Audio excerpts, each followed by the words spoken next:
আসসালামু আলাইকুম ওয়া রাহমাতুল্লাহি ওয়া বারাকাতুহু নাহমাদুহু ওয়া নুসাল্লি আলা রাসূলিহিল কারীম আম্মা বা'দ। সম্মানিত দ্বীনি মুসলিম ভাই ও বোনেরা, আজকে যে বিষয়টা নিয়ে আমি আপনাদের সাথে কথা বলবো, কোরআন শিক্ষা নিয়ে। আমরা অনেকেই কোরআন পড়তে পারি না, তাই আমি আপনাদেরকে ২৬ দিনের একটি কোর্স নিয়ে এসেছি। আমি প্রতিনিয়ত আপনাদেরকে কোরআন শিক্ষা দেওয়ার জন্য একটি ২৬ দিনের কোর্স নিয়ে এসেছি। সেটা যদি আপনারা ফলো করেন তাহলে অবশ্যই অতি সহজে আপনারা কোরআন শিখতে পারবেন। ইতিপূর্বে যারা আমরা কোরআন শিখেছি তারাও এটা ফলো করতে পারেন। আমাদের আরবি হরফের উচ্চারণ অনেক ভুল হতে পারে, টান ভুল হতে পারে, গুণনা ভুল হতে পারে, তারতম্য অনেক কিছু রয়েছে। আপনারা যদি ভিডিওটা দেখেন ইনশাআল্লাহ আপনাদের জন্য অনেক হেল্পফুল হবে। রাসূল সাল্লাল্লাহু আলাইহি সাল্লাম বলছেন, তলাবুল ইলমি ফারিদাতুন আলা কুল্লি মুসলিম। প্রত্যেক মুসলমানের জন্য দ্বীনি ইলম তলব করা ফরজ। কিন্তু অনেকেই আমরা কোরআন পড়তে পারি না। আপনারা কোরআন শেখার জন্য খুবই আগ্রহী হন। রাসূল সাল্লাল্লাহু আলাইহি সাল্লাম বলেছেন, খায়রুকুম মান তাআল্লামাল কুরআন ওয়া আল্লামা। সর্বোত্তম ওই ব্যক্তি যে কোরআন শিক্ষা গ্রহণ করে অপরকে শিক্ষা দেয়। তাহলে আসুন আমরা কোরআন শিক্ষা গ্রহণ করি, অপরকে শিক্ষা দিই। দুনিয়ার মধ্যে আমরা অনেক বই পড়ে শেষ করে ফেলি ৪ দিনে ৫ দিনে, কিন্তু অথচ আমরা অনেকেই কোরআন পড়তে পারি না। আমাদের সমাজে দেখবেন, একটু খুঁজে নিয়ে দেখেন, হাজারো ছেলে রয়েছে তারা কোরআন পড়তে পারে না। আপনারা একটু কোরআন শেখার জন্য আগ্রহী হন। এই ২৬ দিনের কোর্সটা যদি আপনারা একটু ফলো করেন, একটা সময় বেছে নিয়ে যদি এটা দেখেন ভিডিওটা, তাহলে অবশ্যই আপনারা অতি সহজে কোরআন শিক্ষা গ্রহণ করতে পারবেন। তাহলে আসুন আপনাদেরকে খুবই সহজভাবে আমি ভেঙে ভেঙে বুঝিয়ে দিব, পার্ট টু পার্ট, অধ্যায় বাই অধ্যায় কিভাবে কোরআন শিখবেন। আমি আপনাদেরকে খুবই সহজভাবে নিয়ে এসেছি আপনাদের জন্য। তাহলে চলে আসুন আমি শিখিয়ে দিচ্ছি কিভাবে কোরআন অতি সহি শুদ্ধভাবে পড়তে হবে। প্রিয় শিক্ষার্থীরা, কোনো ভাষা শিখতে হলে প্রথমে তার ভাষার অক্ষরের সাথে পরিচিত হতে হয়, অক্ষরের নাম জানতে হয়। তাহলে আরবি যখন একটি ভাষা, তা এই অক্ষরগুলোর সাথে আমরা খুবই ভালোভাবে পরিচিত হতে হবে, আর না হয় আমরা কোনোভাবেই কোরআন শরীফ পড়তে পারবো না। অক্ষরগুলো যদি আপনি ভালো করে মনে রাখতে পারেন, নামগুলো চিনে রাখতে পারেন, তাহলে অবশ্যই তোমরা অতি সহজে আরবি রিডিং সম্পূর্ণভাবে সুন্দরভাবে পড়তে পারবা। তাহলে চলো প্রথম অধ্যায় থেকে আমরা শুরু করি। কায়দা এই হচ্ছে, এটা হচ্ছে আলিফ, আলিফ। এটা হচ্ছে বা, বা, বার নিচে এক নুক্তা, এই যে ফুটাটা এটা হচ্ছে নুক্তা। তা, তা উপরে দু নুক্তা। সা, সা, সার উপরে ৩ নুক্তা। দেখেন এই তিনটা কিন্তু একই ক্যাটাগরি দেখতে, কিন্তু পার্থক্য হচ্ছে নুক্তার মধ্যে, এই যে ফুটার মধ্যে আর কি নুক্তা, এগুলোকে বলে নুক্তা। ১ ফুটা, বার নিচে ১ ফুটা, তার উপরে ২ ফুটা, সার উপরে ৩ ফুটা।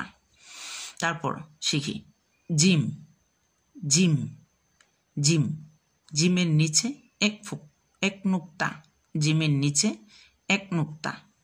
হা, হা, হা, খ, খ। এই তিনটা কিন্তু একই ক্যাটাগরির, পার্থক্য হচ্ছে নুক্তার মধ্যে।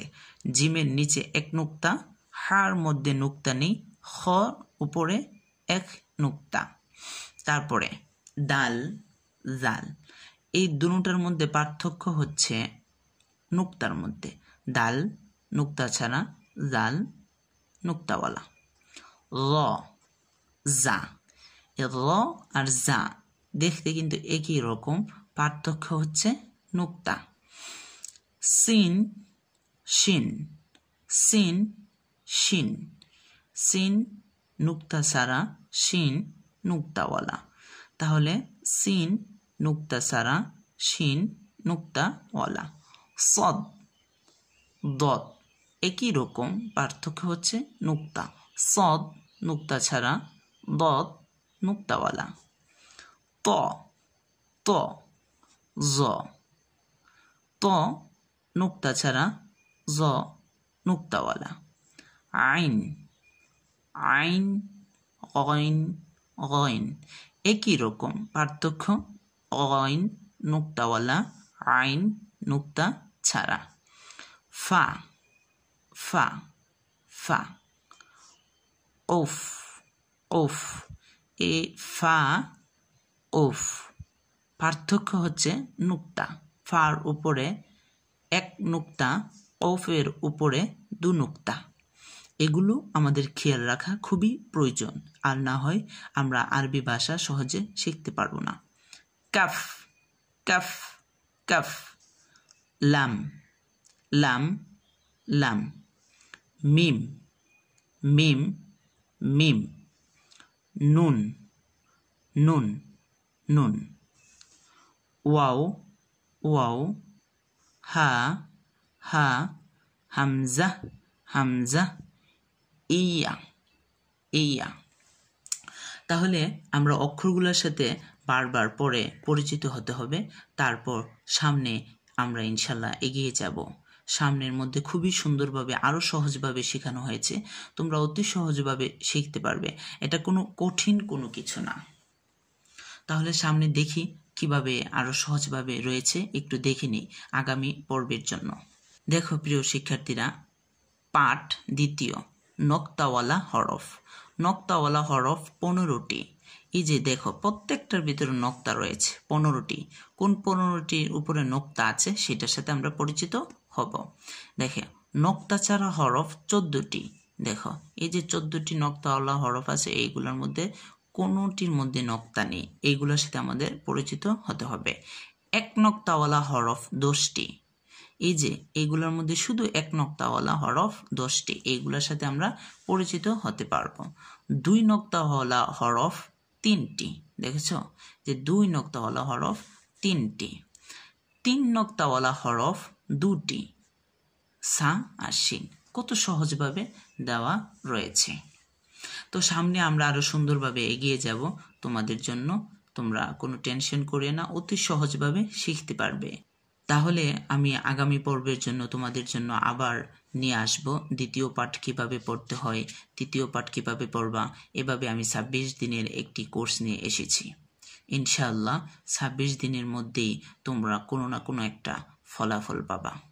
আসসালামু আলাইকুম ওয়া রাহমাতুল্লাহি ওয়া বারাকাতুহু।